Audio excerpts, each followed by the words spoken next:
বিগত ফ্যাসিস্ট আওয়ামী সরকারের পতনের পর থেকে আমাদের প্রতিবেশী ভারতের সাথে আমাদের সম্পর্কটার ঠিক কি অবস্থা সে সম্পর্কে আমাদের সকলেরই ভালোই ধারণা রয়েছে। বর্তমান অন্তর্বর্তীকালীন সরকার যেন একদিনের জন্য সুষ্ঠুভাবে এবং স্বাচ্ছন্দ্যের সাথে দেশ পরিচালনা করতে না পারেন এবং তাদের যে চলমান সংস্কারমূলক কার্যক্রম সে কার্যক্রমে তারা যেন সফল হতে না পারেন, সেজন্য আদা জল খেয়ে মাঠে নেমেছে পরাজিত শক্তি আওয়ামী লীগ এবং তাদের প্রভু ভারত।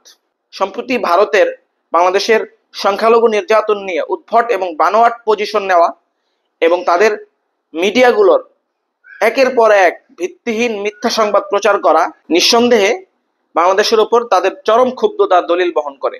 বাংলাদেশের পরিস্থিতিকে ক্রমশই তারা খারাপের দিকে নিয়ে যাচ্ছে। এমন একটা সংকটময় পরিস্থিতিতে সবচেয়ে বেশি যে জিনিসটির প্রয়োজনীয়তা আমরা তীব্রভাবে অনুভব করছি সেটা হচ্ছে একটা জাতীয় ঐক্য। আওয়ামী বিরোধী বাংলাদেশের পক্ষের যতগুলো শক্তি রয়েছে, রাজনৈতিক অরাজনৈতিক, প্রত্যেকটা শক্তিকে একত্রিত হয়ে একটি জায়গায় এসে দেশের পক্ষে বলিষ্ঠ ভূমিকা রাখতে হবে।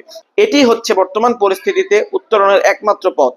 এ পরিস্থিতিতে বাংলাদেশের বিভিন্ন রাজনৈতিক অরাজনৈতিক দল তাদের অবস্থান পরিষ্কার করছেন। আমরা দেখেছি গত শুক্রবার হেফাজতে ইসলাম বাংলাদেশ বাইতুল মোকাররমের উত্তর গেটে একটি বিক্ষোভ সমাবেশ করে।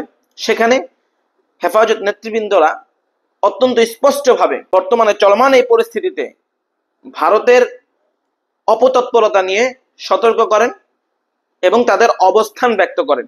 তাছাড়াও প্রত্যেকটা রাজনৈতিক দল এ নিয়ে তাদের অবস্থান ব্যক্ত করছেন। তার ধারাবাহিকতায় বাংলাদেশের মানুষের মধ্যে একটি জিজ্ঞাসা কাজ করছিল যে বাংলাদেশের সবচেয়ে বৃহৎ যে রাজনৈতিক দল বাংলাদেশ জাতীয়তাবাদী দল বিএনপি, বর্তমান পরিস্থিতি নিয়ে বিএনপির ভাবনা কি এবং বিএনপির অবস্থানটা আসলে কি।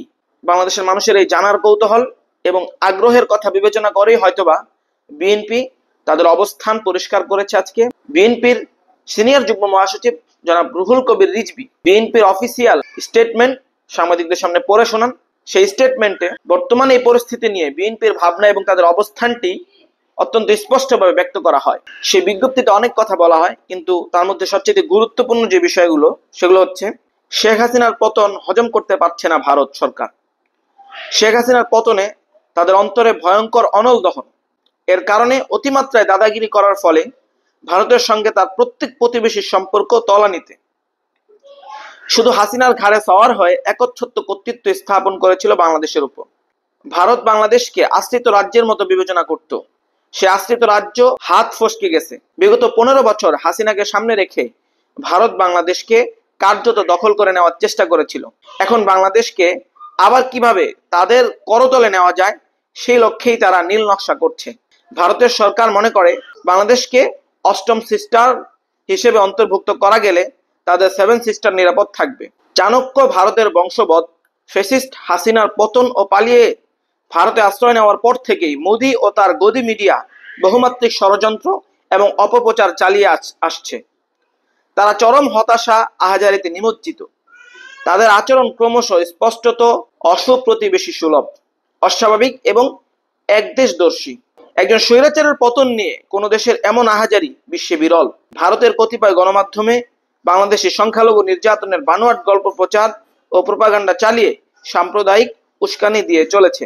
ভারতীয় সাম্প্রদায়িক শাসক গোষ্ঠী ও হাসিনার যৌথ ইন্ধনে ভারতীয় কিছু উগ্র হিন্দুত্ববাদী গণমাধ্যম এমন অপকর্মে লিপ্ত হয়েছে। স্পষ্টত বর্তমান পরিস্থিতি নিয়ে বিএনপি কি ভাবছে এবং তাদের অবস্থান কি সেটি তারা এই প্রেস বিজ্ঞপ্তিটির মাধ্যমে জানিয়ে দিলেন। এখন কথা হচ্ছে বিএনপির এই ভাবনাটা কতটুকু সঠিক, এটি কি দেশের পক্ষের ভাবনা? এর উত্তর হচ্ছে বর্তমান পরিস্থিতিতে বিএনপির মতো একটা বৃহৎ রাজনৈতিক দল এবং তাদের দলীয় সিদ্ধান্ত এবং তাদের অবস্থান ঠিক যেমন হওয়া উচিত বিএনপি ঠিক সেমন অবস্থানই গ্রহণ করেছে। তাদের এই ভাবনা অত্যন্ত সঠিক এবং দেশের পক্ষের ভাবনা। তাদের এই অবস্থান প্রকাশ করার পর বাংলাদেশ এবং বাংলাদেশের সাধারণ নাগরিকদের পক্ষ থেকে ভারতকে স্পষ্ট জানিয়ে দেওয়া যায় হাসিনাবিহীন বাংলাদেশ এবং বাংলাদেশের প্রত্যেকটি দল মত ঐক্যবদ্ধ রয়েছে। দল মত নির্বিশেষে অভূতপূর্ব ঐক্যের বাংলাদেশে ভারতের কোনো প্রোপাগান্ডা এবং কোনো অপতৎপরতা, অপকৌশল এবং ষড়যন্ত্র সফল হবে না, হতে দেওয়া হবে না ইনশাল্লাহ। অতএব বাংলাদেশ নিয়ে ভারত যত তাড়াতাড়ি ভারতের চিন্তা ভাবনা এবং তাদের কৌশল পরিবর্তন করবে এবং সঠিক পথে আসবে ততই ভারতের জন্য সুবিধা। অন্যথা সবাই যেটা চিন্তা করছে আমাদেরও চিন্তা এটাই, ভারত যদি তাদের এই অসুপ্রতিবেশী সুলভ আচরণ বন্ধ না করে তাহলে ভারত অচিরেই ভেঙে টুকরো টুকরো হয়ে যাবে বলে আমরা বিশ্বাস করি।